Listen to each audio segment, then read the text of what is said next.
नमस्कार। आप सभी को और विश्व भर में फैले भगवान बुद्ध के अनुयायियों को बुद्ध पूर्णिमा की बैसाख उत्सव की बहुत बहुत शुभकामनाएं। ये मेरा सौभाग्य है कि मुझे पहले भी इस पवित्र दिन पर आपसे मिलने, आप सभी से आशीर्वाद लेने का अवसर मिलता रहा है।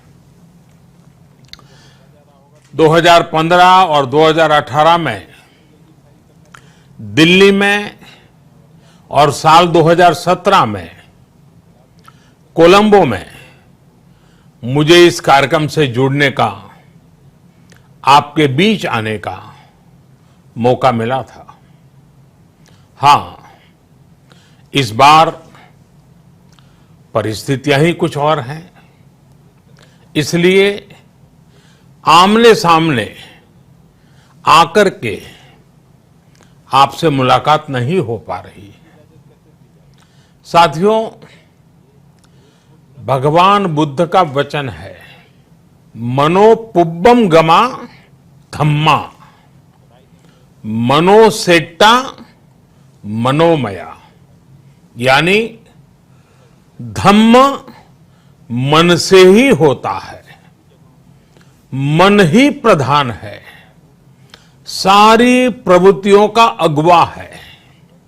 इसलिए आपका और मेरा मन का जो जुड़ाव है, उसके कारण सशरीर उपस्थिति की कभी उतनी महसूस नहीं होती। आपके बीच आना बहुत खुशी की बात होती, लेकिन अभी हालात हमें वो परमिट नहीं करते हैं और इसलिए दूर से ही टेक्नोलॉजी के माध्यम से आपने मुझे अपनी बात रखने का अवसर दिया। इससे बढ़कर के संतोष और क्या हो सकता है। साथियों, लॉकडाउन की इस विकट परिस्थितियों में भी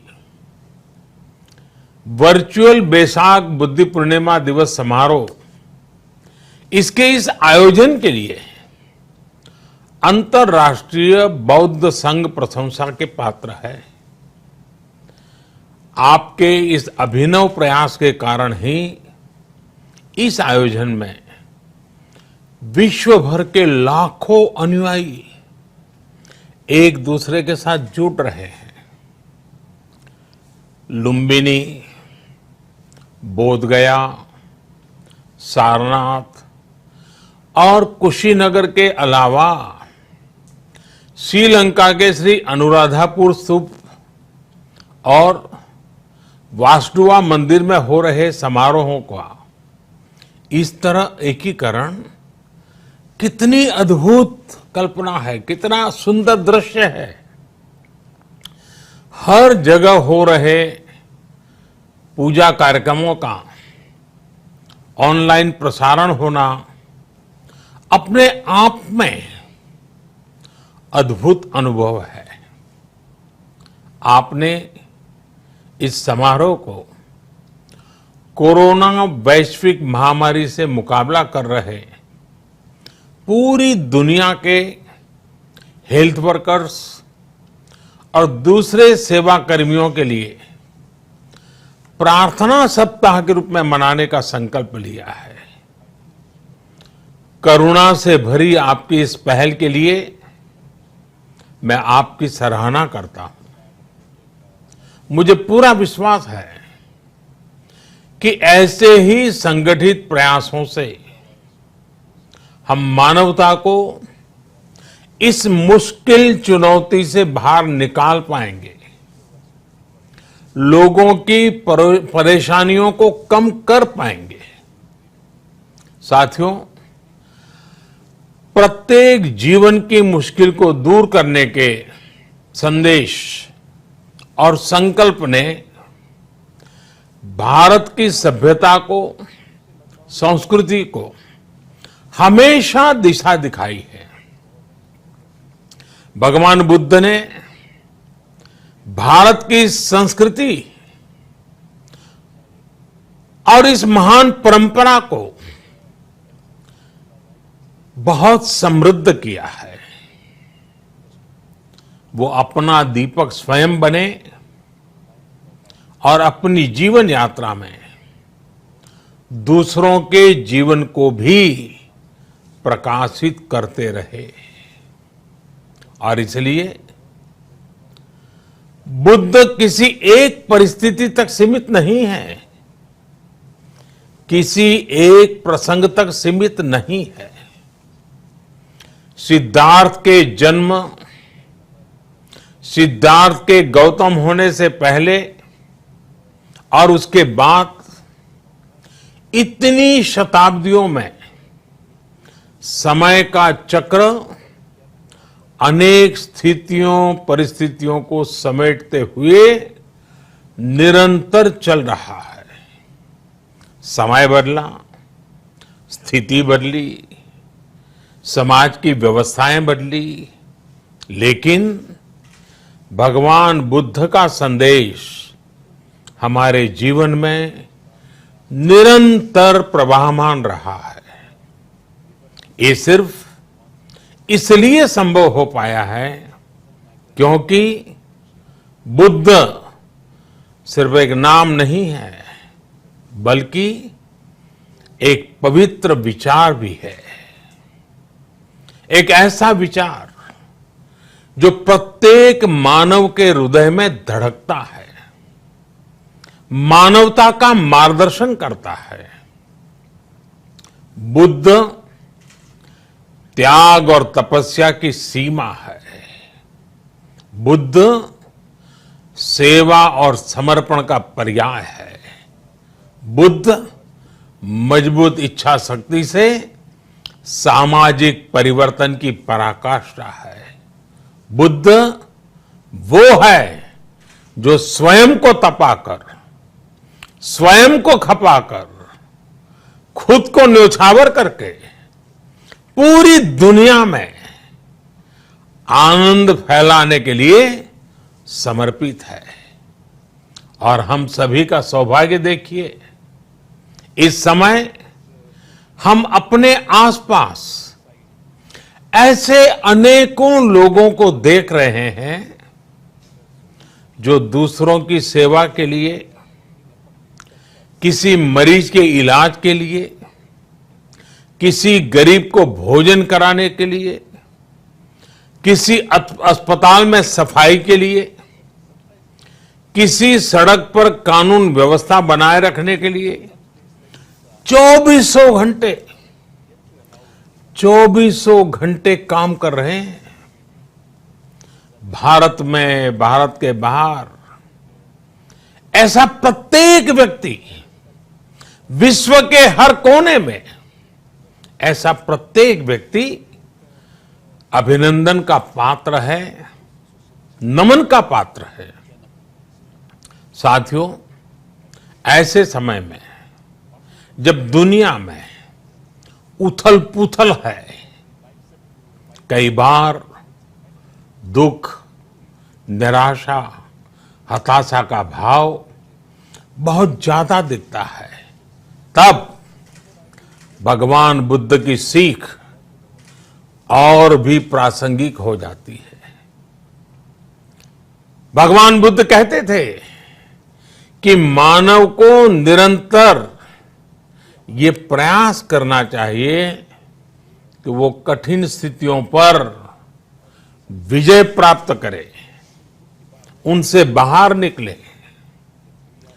थक कर रुक जाना ये विकल्प नहीं हो सकता। आज हम सब भी एक कठिन परिस्थिति से निकलने के लिए निरंतर जुटे हुए हैं, साथ मिलकर काम कर रहे हैं। भगवान बुद्ध के बताए 4 सत्य यानी दया, करुणा, सुख दुख के प्रति समभाव और जो जैसा है उसको उसी रूप में स्वीकारना। ये सत्य निरंतर भारत भूमि की प्रेरणा बने हुए है। आज आप भी देख रहे हैं कि भारत निस्वार्थ भाव से बिना किसी भेद के अपने यहां भी और पूरे विश्व में कहीं भी संकट में घिरे व्यक्ति के साथ पूरी मजबूती से खड़ा है। लाभ हानि, समर्थ असमर्थ से अलग हमारे लिए संकट की ये घड़ी सहायता करने की है। जितना संभव हो मदद का हाथ आगे बढ़ाने की है। यही कारण है कि विश्व के अनेक देशों ने भारत को इस मुश्किल समय में याद किया और भारत ने भी हर जरूरतमंद तक पहुंचने में कोई कसर नहीं छोड़ी है। भारत आज प्रत्येक भारतवासी का जीवन बचाने के लिए हर संभव प्रयास तो कर ही रहा है, अपने वैश्विक दायित्वों का भी उतनी ही गंभीरता से पालन कर रहा है। साथियों, भगवान बुद्ध का एक एक वचन, एक एक उपदेश मानवता की सेवा में भारत की प्रतिबद्धता को मजबूत करता है। बुद्ध भारत के बोध और भारत के आत्मबोध दोनों का प्रतीक है। इसी आत्मबोध के साथ भारत निरंतर पूरी मानवता के लिए, पूरे विश्व के हित में काम कर रहा है और करता रहेगा। भारत की प्रगति हमेशा विश्व की प्रगति में सहायक होगी। साथियों, हमारी सफलता के पैमाने और लक्ष्य दोनों समय के साथ बदलते रहते हैं, लेकिन जो बात हमें हमेशा ध्यान रखनी है वो ये कि हमारा काम निरंतर सेवा भाव से ही होना चाहिए। जब दूसरे के लिए करुणा हो, संवेदना हो और सेवा का भाव हो तो ये भावनाएं हमें इतना मजबूत कर देती हैं कि बड़ी से बड़ी चुनौती से आप पार पा सकते हैं। सुप्पबुद्धम पबुज्जन्ति सदा गौतम सावका, यानी जो दिन रात हर समय मानवता की सेवा में जुटे रहते हैं वही बुद्ध के सच्चे अनुयायी हैं। यही भाव हमारे जीवन को प्रकाशमान करता रहे, गतिमान करता रहे। इसी कामना के साथ आप सभी का बहुत बहुत आभार।